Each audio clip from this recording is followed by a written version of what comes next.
minute. Just give me a minute. Yes, absolutely. Okay, so I'm just going to put Manish in the limelight here. Yes, perfect. So thank you very much, everybody, for being here. I'm extremely grateful. I love stories, and stories touch people's heart more than anything else can. And why does that happen?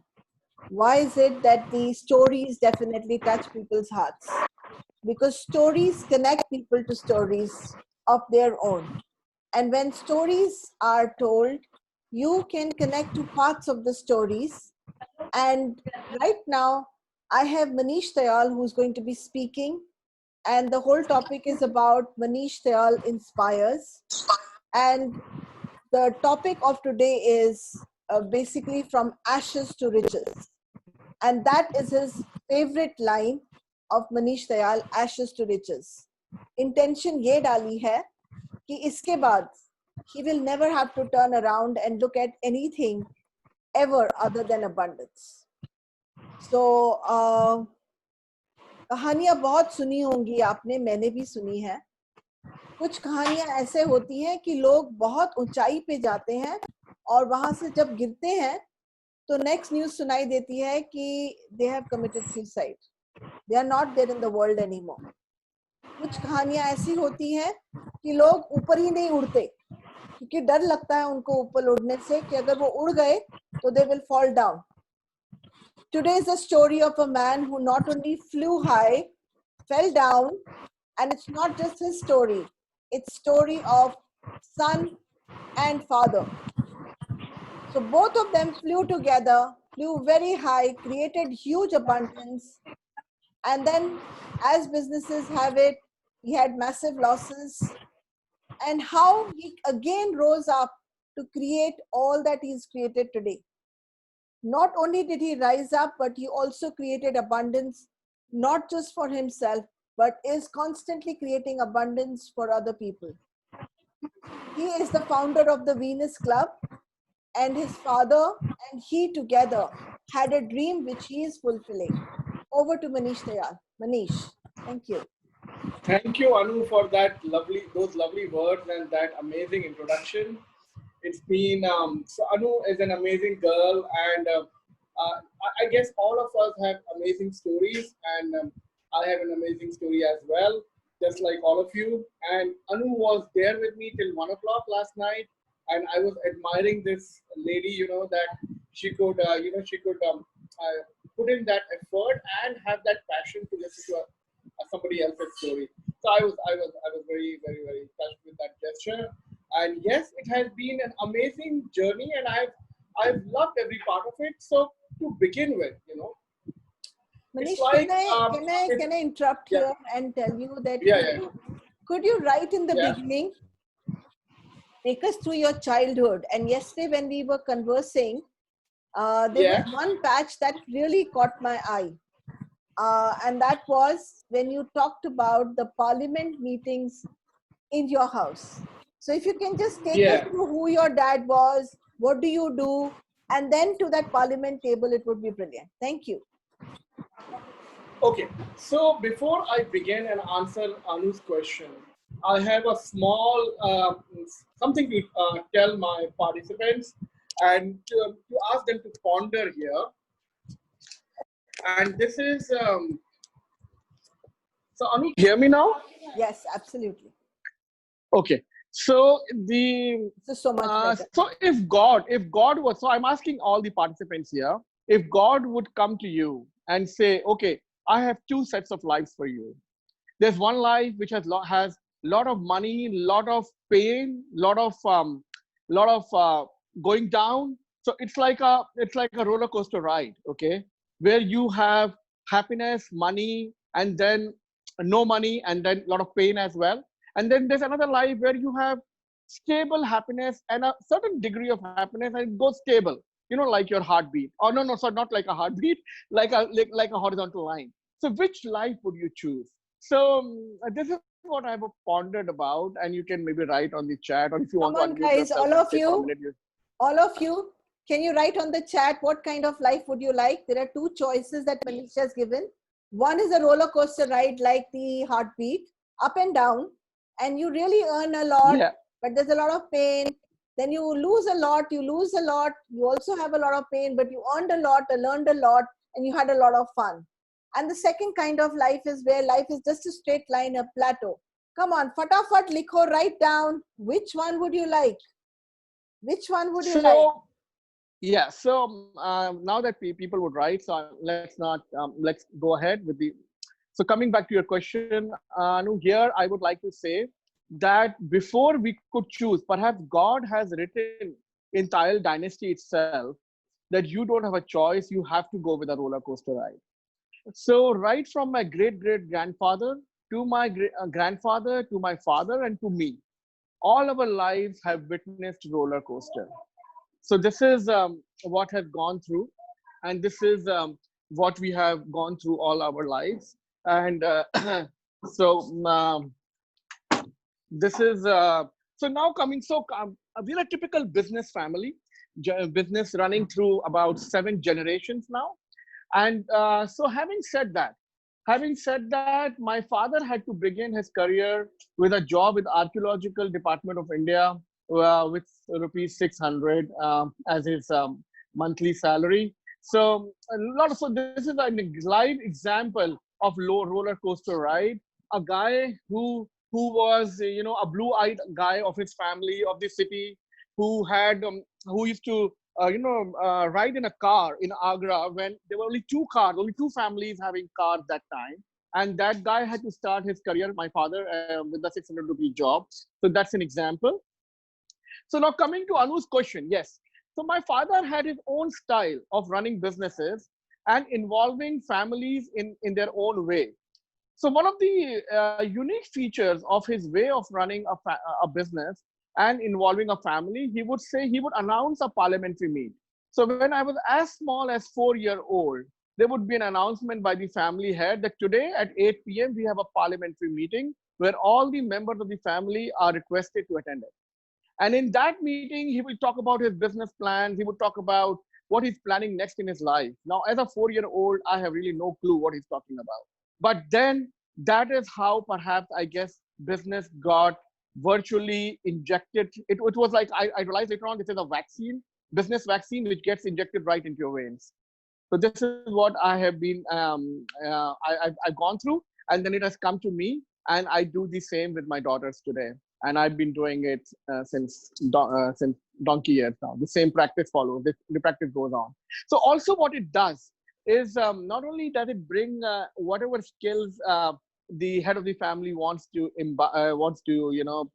transfer to his next generation, it also brings in it's a win-win situation for the head of the family. He's being ethical to the core, to his soul. He's saying, okay, I'm sharing my business plans, everything with my family. So I'm not just taking all the decisions on my own, I'm making them a priority. And the family who has no role in the business certainly gets a elevated important status. They feel, oh, we are as well, we are a part as well. So this is what happens here. Wow.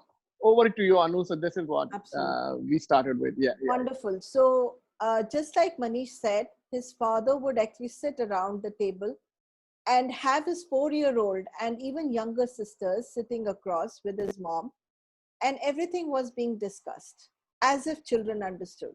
Even a 4-year-old got a status of being an adult and someone who is capable of having a part in the discussion, which is something to ponder on. Manish, your father was somebody who was a visionary. When you said he was somebody who just earned 600, and yesterday when we were having a chat, you said at the end of it, he was earning crores of rupees.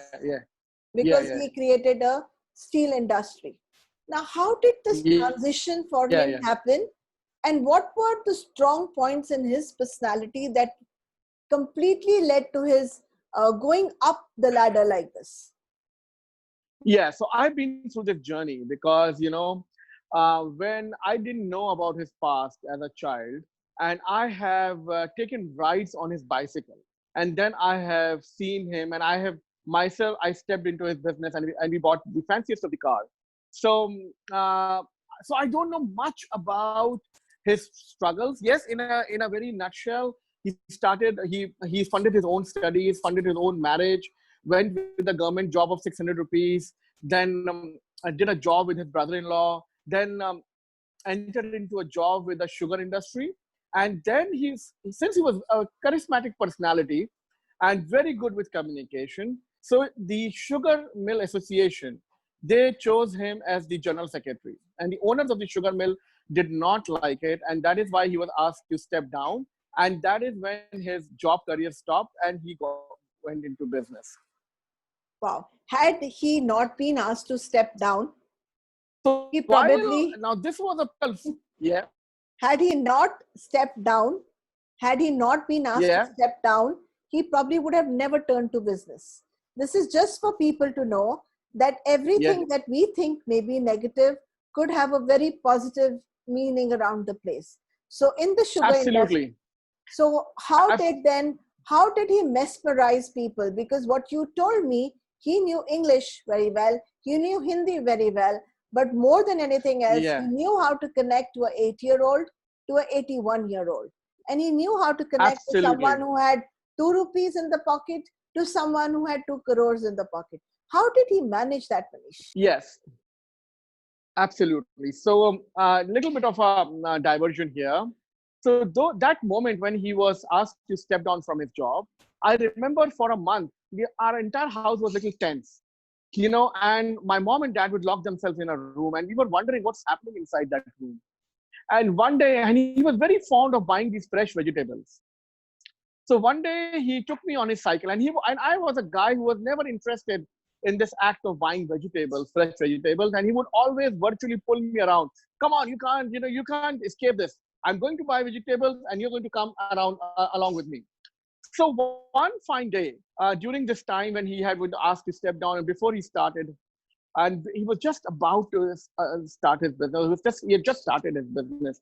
He took me on his bicycle, and I was sitting on that rod, in a bicycle in front of him. And out of curiosity, I was in class 10th that time, and I asked him, okay, you've stepped down from a job and you're starting a new business, so very important part of your life. And how do you plan to do with it? Go ahead with it. So he said, son, I have 40,000 rupees with me. So I said, okay, so that's your capital you're going to start with. And we're talking about 1984 to be exact. So I said, okay, so what are you going to do with 40,000? How are you going to do your business with 40,000? So he said, I can't afford a truckload of steel. I'm going to get into steel business, but I can afford a hand, that was a small thela which would buy, that cost about 20,000, and I'm going to supply it. So I said, okay, does that mean you're going to supply 2 thelas to the steel mills? He said, no, I'm going to supply 15. And that is where he introduced me the concept of turnover. And he said, I'm going to sell a little cheaper than the market rate. And I'm going to ask my customers to pay me the next day instead of the usual 15-day period. And I'm going to roll the money over. And that is how I plan to move on.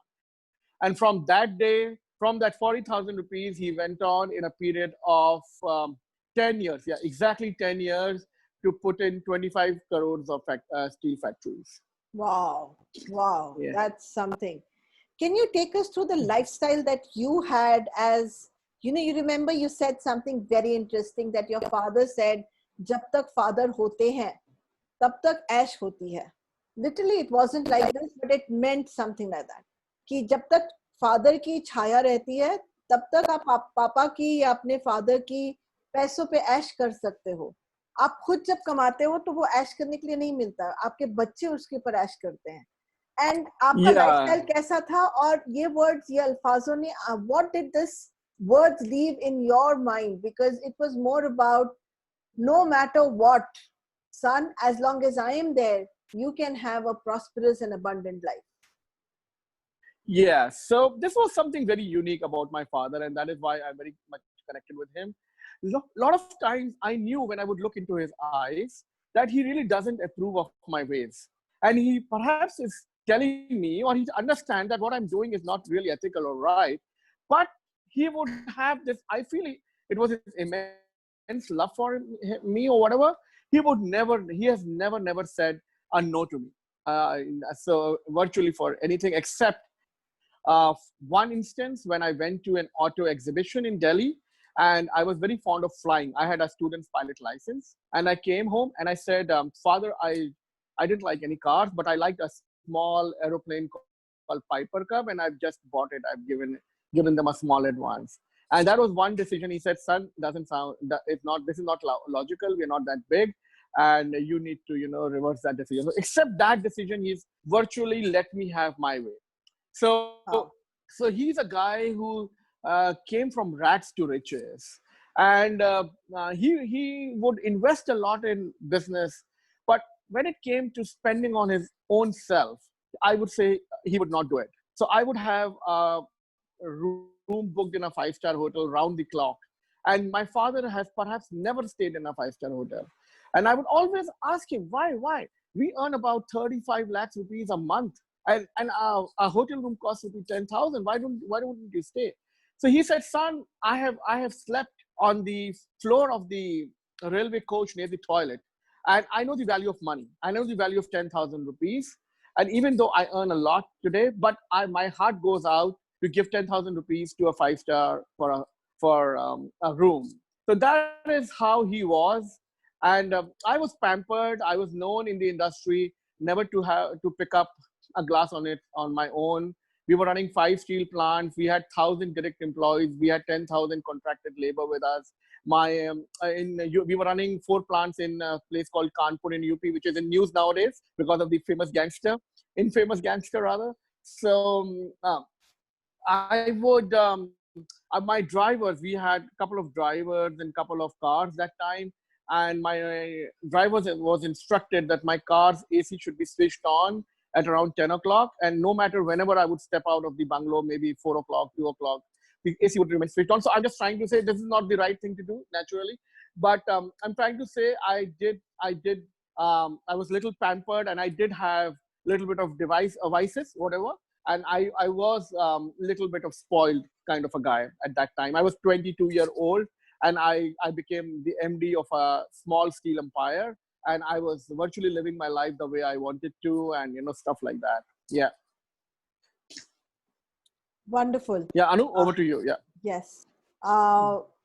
Brilliant. That is just so that we can go further from there. I remember you saying to me, we Yeah. suddenly crashed. And also remember you talking to me about Yeah. Shani Devta. So can you talk about Yeah. how the whole business, which was running in so many crores, everything was going Yeah. fantastic. And I believe this business lasted for about 31 years. What Yeah. happened? What were the reasons that this business suddenly started crashing? Or as you said, the ship sank completely. Yes. What happened? Yeah, this is very interesting, and there are a lot of learnings here. So I'm a guy from steel manufacturing, hardcore steel manufacturing. We used to manufacture construction steel. So if you see a building, you need the tor, you need girders, you need channels. A lot of steel reinforcements goes into a making of a building. So we were making all that steel which is required to construct a building. A lot of other projects, bridges, whatever. So now, so we were so we had 4 plants in Kanpur and 1 plant in Bombay, and we had a couple of companies all starting by Venus, the name Venus, and there was a general saying around our trade that Venus would live for more than 100 years, and Venus can never go down because they have such deep pockets. We were running debt-free companies where people would take huge debts to run these companies. So having from such a, and also now that Anu mentioned Shani Devta, so Shani is linked with Saturday and steel. So all these steel guys, most of the time on Saturday they will go to a Shani temple, because Shani, the steel is Shani, God Shani's domain. And if you look at Shani God, he is a firebrand God. Okay, he's known to take you to heights immediately, and he's also known to get very angry and dump you.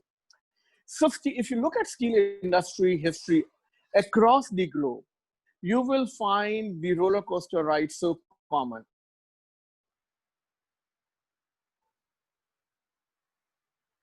Manish, yeah. find Manish, you're stuck. another you will find prominent leagues called Infinity. Oh yeah, is there a problem, Anu? There was a problem for a Am, minute. Yeah, just go back. Yes. So you're talking okay. about Shani Devta. You were talking about Shani God. Yeah. Yeah. So since this commodity comes in Shani God's domain, so per force, by destiny, most of these steel entrepreneurs have to go for a roller coaster ride. Now, as humans, we love luxuries, we love wealth. Okay. Now, when it goes away, some of us are unable to handle it. And so we have a lot of commit suicides among steel industrialists. I'll give you a live example. We had Sardar Inder Singh, who was had the largest steel empire in Kanpur. And his bungalow was so large and so luxurious that during those times when Indian cricket team used to come to play a cricket match in Kanpur, the government used to say, okay, we would please give us few rooms of your bungalow because your bungalow is better than the only five-star hotel which existed there in that city. So Wow. going from that stage, and when his empire crumbled, his son, closed himself in a room and shot himself on the forehead. And in his suicide note, one of the reasons he wrote was that I can't afford Dunlop cigarette. So he was used to that, that brand and that little bit of a rich brand of cigarette, and he felt that if I can't smoke that brand today, then no use of living this life. So what I'm trying to say is it's a momentary thing. I guess all of us know commit suicide is such a momentary thing. And a lot of time it has happened that the generation next, succumbs to it. When this roller coaster ride comes and when your money vanishes, then they succumb to it. So here, my father sort of was a very different guy, and he was known as a leader. So he was also the National Council member of SOCHAM, FICCI. He was president of Mini Steel Plant Association in Kanpur. He was president of Scrap and Waste Association of India. So he had immense leadership qualities, and I have seen him live handling few incidents in our journey of making steel, which were little out of the way incidents, and that gave me a steely resolve. So one of his pet statements was, he used to say, "Son, we manufacture steel, so we should be as strong as steel inside as well." So just by saying that, I used to feel that strong inside. So Wow. when the downturn came in 2006, so that steely resolve was already built in. So to give you an example, like we've been reading about this infamous gangster Vikas Dubey who was shot dead by the police yesterday. And Yeah. so UP and Bihar have a lot of gang lords like that. And I'm talking about a period between 1991 to 2006 when we were manufacturing steel. So these gang lords were rampant. And there was a gang lord named Ashok Singh Chandel who shot dead 5 people in broad daylight in a market where my factory was situated. And there was a massive manhunt going for him, the way it's going for Vikas, went for Vikas Dubey. And I was just going to sleep in my bungalow when my chowkidar knocked on my bedroom door at around 11 o'clock in the night, which is very unusual. Normally, he doesn't do that. And I opened the door and I said, "What?" He said, "Sir, Ashok Singh Chandel is standing at our gate and he wants to meet you right now." Wow. So The that gangster is froze me. At standing that out. moment, I Wow. froze. In spite of being in command, being an MD of a small steel empire, ruling 1,000 people, I did not know what to do. So I went. So we had a 3-floor bungalow, with a basement as well. So I went to the floor down where my father used to sleep, and I have never disturbed him in his sleep. His routine would be he would switch on the AC for an hour, and then he would sleep without the AC the whole night. So I went down and knocked at his door. And I told him, well, this is the situation. The gangster, the police is looking after is actually standing outside our door. So he said, "Okay, son." And he asked the chowkidar to put in 2 tables and 2 chairs and a table in our garden. And they asked him to prepare some hot tea. And he said, "Son, if you want, you can come and join us, or otherwise you go and sleep. I'll handle this." And believe me, I wanted to join, but I somehow I felt a little fearful. Plus, I also felt maybe my presence may not, be good at this moment. So I just went and slept. And then in the next day morning at around 6:30, when he gets up, and I got up early and I came to him, his tree was just there. He was sitting in the garden. He was very fond of garden. So he was sitting, and I came and I asked him, what happened last night? So he said, son, well, we will have to give him a monthly payment of 5,000 rupees. And we have, he's a noted gangster, no use, I mean. And anyway, we were, those were the times when we were giving bribes and haftas to, we had to run those industries. But what amazed me, I mean, I would have not been unhappy had my father, decided on a figure of 50,000 rupees. I just couldn't believe that this guy, a noted gangster, agreed for such a small amount. So this was the charisma which he had. And my father told me that he started with a demand of 1 lakh rupees. And he brought him down to 5,000 rupees. And at the end, when he left past midnight, my house, my chowkidar tells me he touched my father's feet and left. So what I've realized in all these negotiations is that a lot of times we get a little scared of what is we get scared of of the actions of the guy we are facing or what people think about him. But when it comes one-to-one and when you're facing anybody, I feel it's all about your mental strength at that time. And all humans are same. And be it a gangster, be it a noted politician, be it the chief minister, prime minister, or be it a common man, you can get into a negotiation. I learned that you can get into a negotiation with a person who is much higher to you in power or in wealth and still win and come out of it. So these are the kind of situations I've seen, and this is the kind of steely resolve. So now that we're going to also, Anu is perhaps going to bring up that question of the downfall of our steel empire. I would also like to mention here, before we come down to that, is that, my mother would keep telling me as a child that, son, your dynasty has a destiny attached to it. And the destiny is that the Tayals would always have a downfall and they will come to dust. So it happened with your grandfather, it happened with your great-grandfather. They will go to great heights and one day they would become penniless. So I had this in my mind. And then I saw this very famous Hollywood movie. I'm sorry, I forgot the name. And this movie is about 4 teenagers who are researching. And suddenly they discover the God's plan for death. And they realize that every death is decided on a particular date and time. And they found the matrix to it. And then they would get informed about a death, just about 1 hour, 1.5 hours. They could see the signs. And, and then they tried, to prevent and then the death started coming to their own friends, and so they would come to know maybe an hour before, that, okay, this friend is going to die of a bullet injury. Somebody is going to come and shoot him dead. So they tried to prevent, but they could not prevent these deaths. They could not break the link as the movie talks about. But when all these 3 teenagers died and the last one was left, then he got a signal about an hour before that he's going to die from a bus accident. The bus is going to run him over. And he found a very smart way of breaking the link there. So what he smartly did was that I don't know if somebody has seen a movie there, but I guess the name of the movie is Final Destination. Somebody's just oh written wow! it. Thank you the for name pulling of the that movie out. is Final Destination. Thank you, Ashish, for that. Yes. Thank you.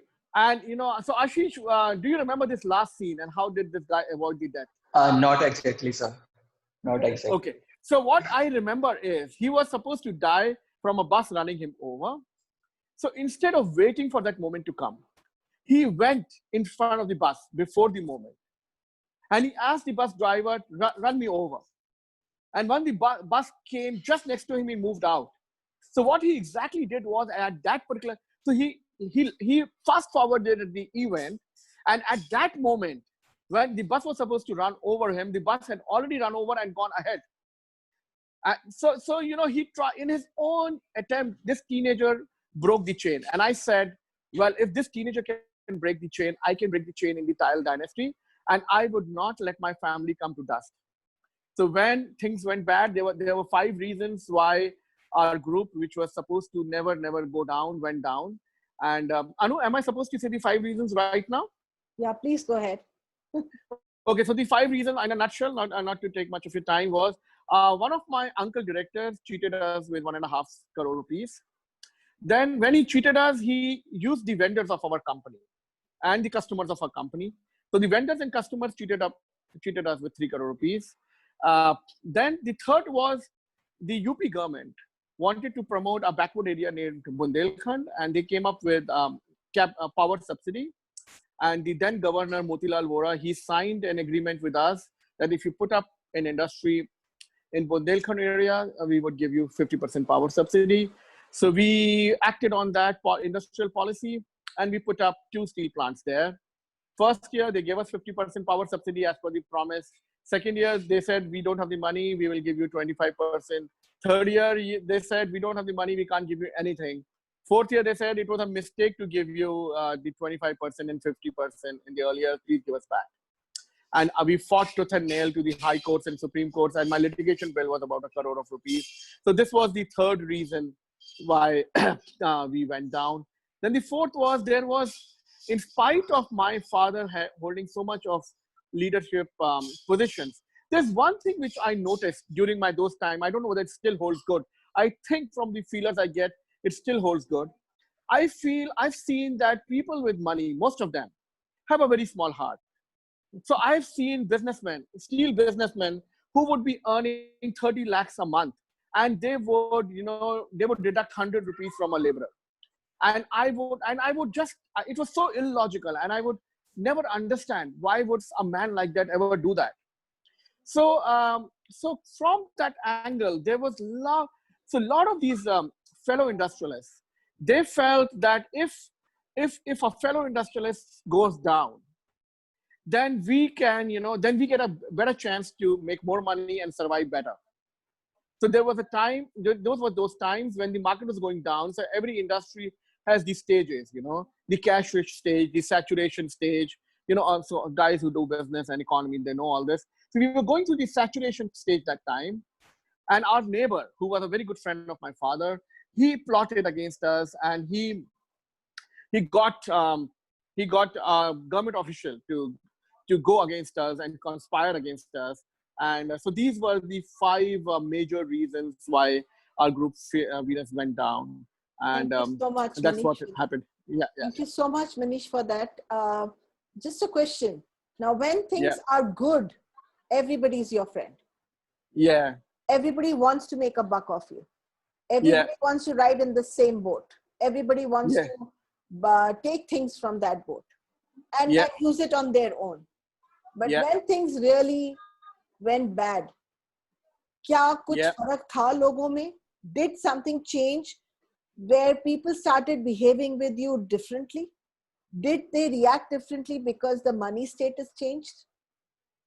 Thank you. Yes, absolutely. I think everybody except my father and I, who were like, So to give you a live example, when this director of ours, who was my uncle, where there were he virtually asked some of our vendors to supply dust to my company, and that dust was recorded as steel. So one such vendor when this director was ultimately sacked, and I was looking into these creditor accounts, and I had all the company accounts for last 10 years audited, and we found one creditor who had an outstanding payment of 50 lakhs from our company.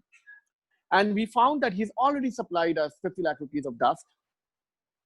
So I called him and I said, listen, you've been very unfair to our company, and you've been, you have a nexus with our director. It's not done.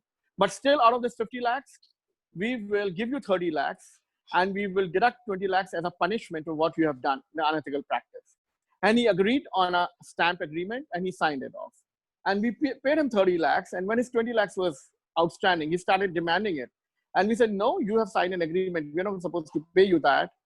So one fine day, again, I was sitting in so here also to tell you, since I got got into a habit of, living life little king size.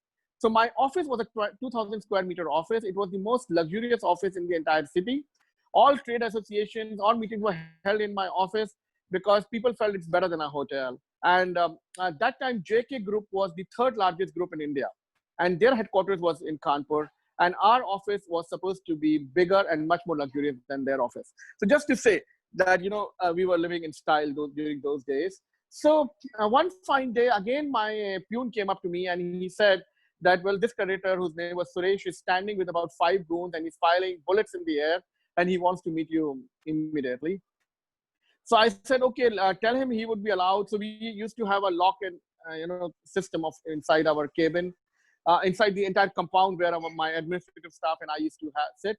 So we said, okay, ask him to tell his goon step a little outside and let him come inside. And I told him to vacate one cabin or one of my staff's cabin. I will have a meeting with there. And so I was meeting this guy in that cabin, and the meeting was going from being civilized to uncivilized. And this guy was bent upon, threatening me to pay that 20 lakh rupees, which he felt was legal. And I was telling him, no, not done. And at some point of the meeting, he took out a pistol from his pocket. So, which perhaps my staff and the security gate missed. And he said, you pay me right now, or you write a check right now, I'm going to shoot you down. And I was just thinking how to counter this, because there was this guy sitting right across me with a pistol in his hand. And I don't know from where my father got a hint of it. And suddenly I found my father in between the two of us. And he said, shame on you. You are threatening my son. He's not even half your age. I mean, if you want to fight with a guy with your age, who's equal to you. You're fighting with unequal guy. And he said, if you want to fire, you fire. I'm standing right in front of you. So that is the kind of association I had with my father, and and I encountered a lot of problems in my life of this. I ran these units for about 17 years. My father ran this whole show for 31 years. So at times I would come to such problems where I would feel this is a problem which can endanger my entire organization, and all those problems were handled with my father. So he was like a brahmastra to me. Whenever I would feel I can't handle this, I will go to him and I'll say, okay, please, I can't handle it, you handle it. So what one thing also I forgot to tell you that one of those earlier days when he was just entered into the business. Oh, no. Okay, one of these days when he had put up this 25 CR empire, I asked him if he would like to mention one reason for his success between rupees 600 and a 25 CR debt-free asset empire, which he's created. What is one reason behind his success? Because a lot of people have those financial goals. And in my family, he is known as an ideal rags to riches guy. And there's still nobody who's done that to that extent. So I asked him, what is the reason? I mean, what reason would you attribute to your success here? So he said, there's only one reason. And I said, what is that? And he says, my command over English and Hindi language. And I was a little confused at that moment. And I said, how could a command over languages be responsible for building such a big empire? You certainly need a lot of other things. But as Anu was telling me yesterday, what he perhaps meant was, and what I realized later on was that exemplary communication negotiation skills. That is what perhaps takes a business from, and that is one quality of which is required in a businessman to take him from rags to riches. And that is one lesson which I learned from him. Wow. Okay, Anu, sorry, I missed your question. So the question was, no not only did the vendors, not only the entire world turned against us, and I have also realized that when you lose the money, so at that time when our ship drowned because of these 5 reasons, our total liabilities to the market was 50 lakh rupees. And there was an old saying which used to go on, I'm a Marwadi, that jitni baar Marwadi bankrupt hota hai, utni baar wo aur amir ho jata hai. The reason is he never pays his liabilities. So that thought came to me that let me not pay these creditors. Ultimately they're unsecured creditors. And so my father came to me one day and he said, son, I know you're thinking of not paying them, but please pay them. Because my reputation is much more than the 50 lakhs. And trust me, you will get more money than this in times to come. So then we got into the process. of paying each one of them. And this is to our credit. Even one of my brothers is a district magistrate in Madhya Pradesh, and some people came to him a couple of years back, and they said that we still remember the Tayals, although they've left the city. They were so ethical, and they paid everybody. Nobody does that once your business goes down and all that. So I realized the value of that paying of that money, and how much can it add to your business reputation, your own karma and whatever. So also when I was paying these 50 lakh people, these creditors, I realized some of them are interested in much more than getting paid off. And what did they want? They wanted to see me down. They wanted to hit me. They wanted to, put their foot on my chest and say, "Oh, Mr. Tayal used to think you're a great guy. I want to tell you, you are reduced to dust now." I could feel it, and they tried a lot of funny things, some of them. So I could handle it with, I would say, just two things: the steely resolve, which my father gave, and then a fertile brain. So you need to. He taught me. When you go to a negotiation table, you have to constantly think, what is that other brain thinking? And believe me, if you keep asking your brain, what is that other brain thinking, your brain and conscience will exactly tell you what is that other brain thinking. And you would come to know about his actions, about his thoughts, without he telling you, without he verbally saying it. I have felt it so many times. I have avoided such close encounters where some of the vendors thought of manhandling me or thought of shooting me, and I could realize it and I could move away from that situation just in the nick of time. So I could anyway handle this and pay them off, and then we moved gracefully, paid everybody off and moved gracefully to Bombay. Bombay anyway had started 2 years ago. One of the things, Anu, which I realized that, also coming from our Indian tradition, boys never cry. So I never really, I never remember that all this shit, when the shit was hitting the fan, I really never felt, I don't think I've ever shed a tear, ever. And I was always thinking of ways to handle the situation. But if there was any particular one moment when I felt the pain, I felt that, I felt times that your own family is sort of, ditching you, because they feel perhaps you're not capable of letting them live the lifestyle they're used to. And please note that my father and I had a lot of business principles to follow. And one of the principles we followed was that never ask women for their jewelry. So in spite of, this shit hitting the fan, we never asked my mom or my wife to, give us their jewelry. But so all this journey, my father died about 7 years ago, and 2006, my ship drowned, the Steel Empire. So these 7 years, I realized the reason I could survive and then build it from ashes to now, not riches, but to a comfort level, I would say right now, is because my father was like a one-man standing. So this is again a very nice movie, English movie about America-Vietnam War, and where this sergeant has a friend, and this friend is like one man standing. So because of his support, he goes and he keeps fighting. So my father was like that one man standing, and with him standing beside me, although he had retired from active business, I could feel I could take on a storm, and I felt I could do anything and everything, even if there were days when I didn't have the 2 lakh rupees or 1.5 lakh rupees required to run my house the next month, but it could never deter me, and I could go ahead and do it. So I guess this moral support which I had with his presence was the main reason I could survive this and handle this entire downturn. Okay, a little bit of concept here behind ashes to riches, my concept. So it comes from my father's definition of industry. So my father says industry is made up of 3 words: in, dust, and tree. So he says, if you want to put up a factory or an industry, the first word is in. You put in everything you have, your wealth, your efforts, your hard-earned sweat, your entire mental strength, brain, your strategy, everything is inside that, okay? Then second step is dust. After having put in everything, you need to come into a mental state where you feel that everything which you have put in has become dust. It is no longer yours. and it's gone. It's gone for good. And that is the time when my father says a tree called industry will come up and you will reap the fruits. So this is how you should put an industry and run an industry. That was his concept. So now coming to the next concept. So it does happen, and especially very, very much so in steel. We have a live example of Bhushan Steel.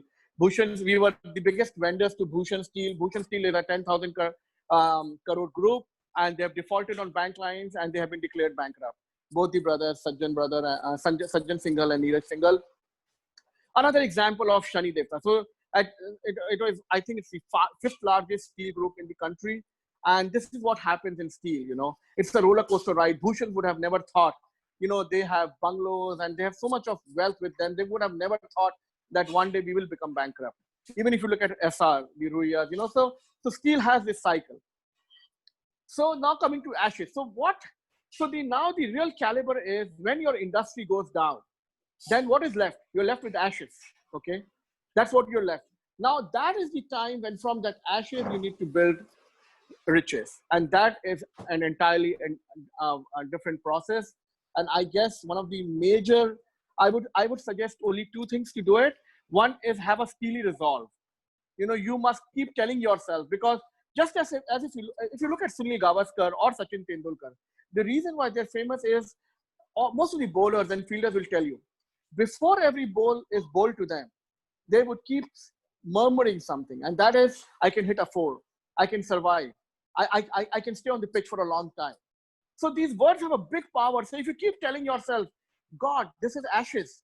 And you know, then we have this natural phenomenon of gravity. Then if you immerse something in water and if it hits the rock bottom, then it cannot go down further. It has to come up. So it's very simple that, you know, if you come to those ashes stage, you must tell yourself, God, I've got a steely resolve and I can't go further down, because even if I do something wrong, even if I mess up, I can't go further down because it is the law of the nature. I've hit the rock bottom. I have to rise up. And that is when, you know, with that steely resolve, and ultimately, if you look, empires come, empires go. So ultimately, it is, if you look at how the world is going, it's a man-made world, wealth, businesses, laws, you know, how everything is in a system. So if you understand the system and if you apply your fertile brain to it, I would say making money is not a big thing. Every one of us can do it. It's not just a big thing. And a lot of times we just feel, you know, that we are just cut for jobs, we are not cut for businesses. So, but I feel, you know, it can just be done by anybody who applies his brain and keeps himself stable. That's it. Absolutely. Thank you, Anu. I took a little bit long for that question. No problem. People lose their money, they can make it back again. But when you lose your father, how do you get him back again? And for you, from so this was one of the, your father was the biggest treasure, who was saving you all the time.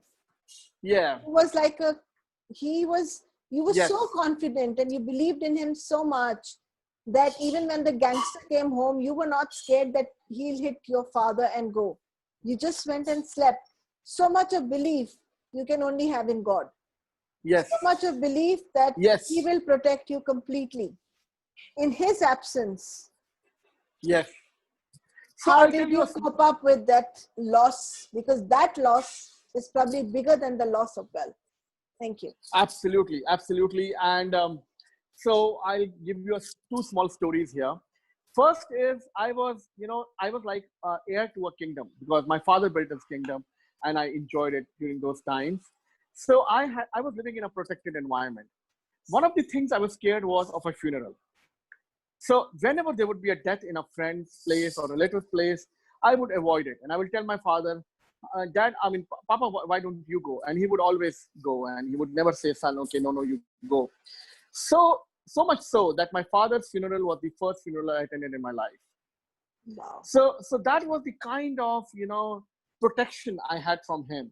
And I was virtually, all my successes were perhaps attributable to that protection because I somehow felt, oh, I'm protected. I can do anything, So that is the time when you have that kind of belief and faith, then you can take risks in life. You can take risks in business. You can jump around. And that is where, your success comes in. So now my father unfortunately expired in 2013 and to a gross negligence by his treating surgeon. He just had a hand fracture, and that is he died 2 days after getting operated. Hi Sarita, nice to see you. Getting operated with a hand fracture. Nobody really dies from a hand fracture, but just about so that came to me as a big hit because in spite of the fact that 3 years ago my father had told me that I'm retiring from complete active business and you are competent enough, please run it on your own, let me handle it, let me handle my retirement, let me live my life happily. So in spite of that, the exact feeling at that particular moment when he expired, I was standing next to his body in Kokila Bay Hospital. And I felt I have no roof on my head. Oh my In God. spite of being in control of all the semi businesses I've been running. In fact, my father was completely retired since 3 years. I simply felt as if I cannot go tomorrow and even run one of them. So that was exactly the kind of feeling I had. And unfortunately, a lot of my Venus Club members know my mother has developed dementia since about 4 years. And that also is because of loss of my father. So in these 3 years when he retired from active business, last 3 years of his life, he concentrated on my mother. Maybe he realized that in his journey from 600 to 25 CR, he has given everything to his business and he perhaps neglected his wife or whatever. And he started pampering her, and so much so that he was like a shadow to her. And he would also, my father was very, very generous with compliments. And I could sense the what those compliments could do, So complimenting her at every step, the food she would make, the way she would serve, simple things. And my mother did not shed a tear when he died, and I think she has not been able to handle it because naturally that kind of pampering nobody else can ever do in your life, and she just couldn't handle it, I guess, and that is why she's gone into dementia. Yes. So now, Anu, the question that, how did I handle the business and the world after his death? Yes. So I did not know, but I came to know because of a special incident through your seminar only. So should I say that here right away, or you would like to give them a brief and then I say it? No, you go ahead. Go ahead. Okay. So it's been 7 years, and I've been trying to take my own decisions. And so the story so my story as of now from ashes. So I could, from the 25 crore empire, I could get 40 lakh rupees. That's what I got. And with that 40 lakh rupees, I spoke in a seminar in Venus Club. And I described step by step, year by year, date by date, how today I'm sitting on 10 crore debt-free property. And this happened in 2006 end.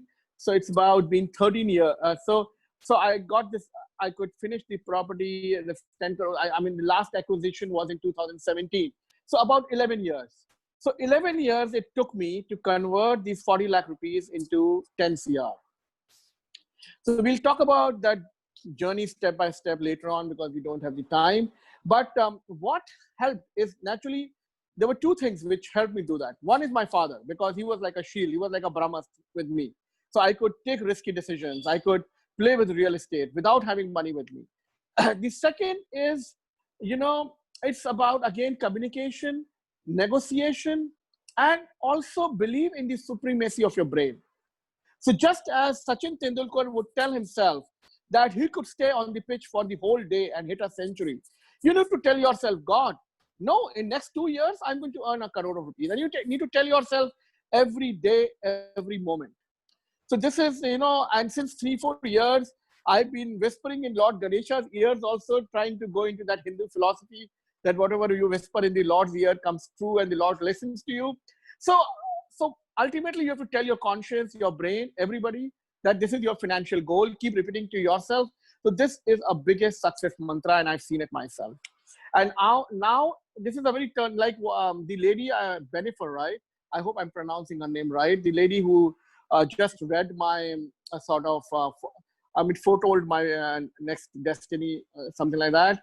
So she said it's a turning point. I can't describe how big is a turning point because I have a financial goal of about 5 to 6 years in next 3 years. And in last about 20-25 days, I am witnessing some major movements towards that goal. Because to take your business to next level, a lot of time it's like, you know, you hit 100 shots and, you know, and still you don't get it. And then the 101st hits it. Yes. So one more thing, guys, I would like to roll back a little bit. One of the major reasons of my way of handling a problem, a major business problem, was multitasking, which women are so good at. So I was known in the city to hit 4 solutions. People would say 4 missiles. These missiles were nothing but solutions to a single problem. So my concept was that if you get a problem, a big problem, think of 4 ways to tackle it and put all the 4 ways in action, in implementation. So the logic is, by the law of probability, one of them will hit and the problem will get solved.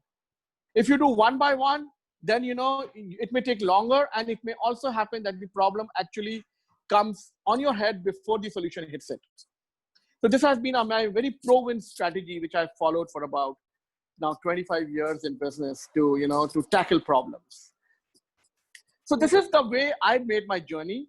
Now, there is a lady called Mehta who came on Anu's platform last month. And I have a very sweet member and our ex-president, Pari. So I missed her session, but Pari sent me her link. And then she can connect you to, you know, to your departed souls. So I connected with my father about 25 days ago through Smitaji. And I've already told Anu the evidences which Smitaji gave me that my father was indeed with her. And I'm convinced he was. So one of the things which my father said during that conversation, that divine conversation, was, he said, son, you have no idea that how many times I have protected you since I've left this world. So maybe this is also one of the things. So perhaps the connection goes beyond your body. I was not aware because I was never in communication with him. But he said that on that particular moment that he has been around. And he also told Smitaji that, you know, that he still comes to our house and sits on his favorite chair. Wow. So I guess I also feel that, you know, that old tradition which Japan and India are so famous about, you know, take care of your elderlies and have that lovable connection with them. I guess it helps a lot, because if you really have pure love with your parents, you know, even if they're alive, nothing like it. Even if they're not alive, they will have their blessings, their hand in the form of blessings over you, and you never know how much that blessing can take you in life. So let's not, you know, I mean, it's foolhardy to think that a parent is a burden or, you know, something like that, because you have no idea that, you know, that what that parent can do for you. And I felt it, although for me, it was never a calculation, because I had a lovable heart-to-heart connection with my father. But I guess that's a very clear message. This is our tradition. We are Aryans, and we've always, I get all the religions and all the world tell you to respect your parents and to take care of them. I guess it's a win-win situation. And always you should believe, even when you are earning and your parent is completely dependent financially on you, we must always have this attitude that the head of the family is still the parent. And we must always tell ourselves that, you know, whatever money we earn, it's because we parent in the house. So let us never get into that mode that, oh, I'm earning the money and I'm taking good care of my parents. No, that's the wrong way to think.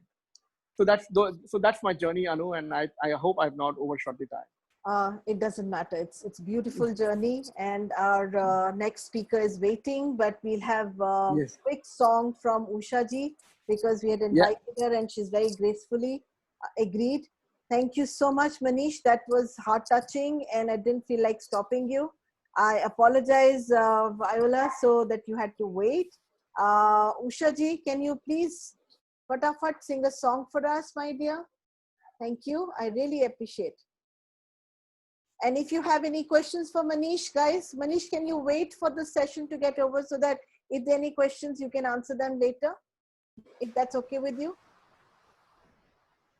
Absolutely. It'll be a pleasure. Absolutely. Usha ji, can you come online and unmute yourself? Thank you.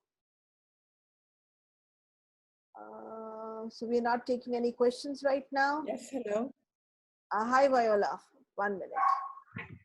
Usha ji, Viola, Hi, I will have just 30 minutes to be with you now because yes. I have another interview. Hello. Just Yes. Usha ji, can we sing the song at the end? Can you wait till the end? Thank you. Yes, Viola, go ahead. I apologize. So we have, yes. I'm just going to put the spotlight on you. So we have Viola from Cyprus right now, who's going to be talking to us about grit and resilience. We've had a standing example of grit and resilience in Manish, and he's spoken about how he had to go about it. Viola just sent me a message saying that there is a client who is not well, and so she is extremely stressed out and wants to take care of the client. And it's very, very kind of her that she waited for us. Thank you so much, yes. Viola. You're welcome. And I have organized also another interview after this. So I will be with you half an hour with all my love and no problem. With pleasure. Go ahead. Yes, so would you like me to answer your question? You would like me to talk about grit and resilience? I would just like you to talk about grit and resilience right now. And I met Viola through Jules, who was in UK, and she told me that Viola is an amazing person, does breath work. We had an amazing chat about a week back, and today was an extremely hectic day for Viola. And it's a miracle that the internet is working. I had known internet 5 minutes before the program started. No internet. I don't know how it's running right now, so I've kept my fingers crossed. And so whatever has happened is supposed to happen. Go ahead, Viola. Go ahead and talk to people about grit and resilience. Yes. Thank you so much. Really appreciate it. Yes. Yes. So grit. We have a program that we call Grit, and is composed about growth, resource, inspire, and transform. And as you know, grit is that drive and passion that take us to do so many things, but also it means that little dust that from where a pearl can be formed. So for our program to get into the grit, because in my life, the thing that helped me to survive so many changes and migration and situation that could be very extreme in a way, it was, I think, my grit and my mothers and my sisters. So it was a way how sometimes ask me, but how did you survive this part or that part? So I understood when I learned about the concept, I understood what does it mean to have that inner force that will take you beyond, not only to survive, but to honor life. So I would say that there is a difference between just to survive and be resilient and to be organically resilient. When we go over situation and we manage them and learn from them and keep our juice and our love for life, instead of just survive to the situation and get more hard or more bitter or more untrusty and keep creating defense mechanism around us. So this is the distinguish I do by being organically resilient. So the main thing about the grit program is how is it that we all have resources that they come with us. Maybe they are quality and maybe we didn't use them as resources yet, but the idea is how we can make our quality into a resource. And if we review our life, if you take now just 2 minutes or 1 minute to think about yourself in situation of critical situation, and you ask yourself, which of your characteristic was with you in that situation? As we were hearing the speaker before me. And then if you go into a creative situation and ask yourself, what of my characteristic and quality was with me when I was creating? And you will see that almost all the time are the same qualities that are your best qualities. So I want to give you an exercise now. And while we're doing some breathing exercises, I want you to write down in a paper or in your telephone the 5 qualities of characteristics that you like most about yourself. Generosity, solid friendship, generosity, intuition, big smile, whatever you think, the way how I position myself, the way how I help others, the way how I create. Write them down. And keep your breathing going in and out very, very gently and calmly as you have all the time of the world. Because in the middle of all these, what we are doing is healing stress, healing stressful situations that usually are related with situations that we cannot control and with situations that we don't have abundance. So the idea of the grid is how we can go into the abundance of situation, even though we are in uncertainty and in critical situation.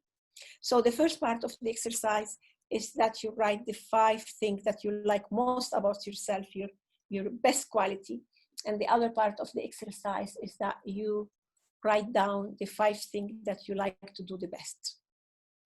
Traveling, writing, dancing, cooking, helping others. What are the activities that you like to do the best?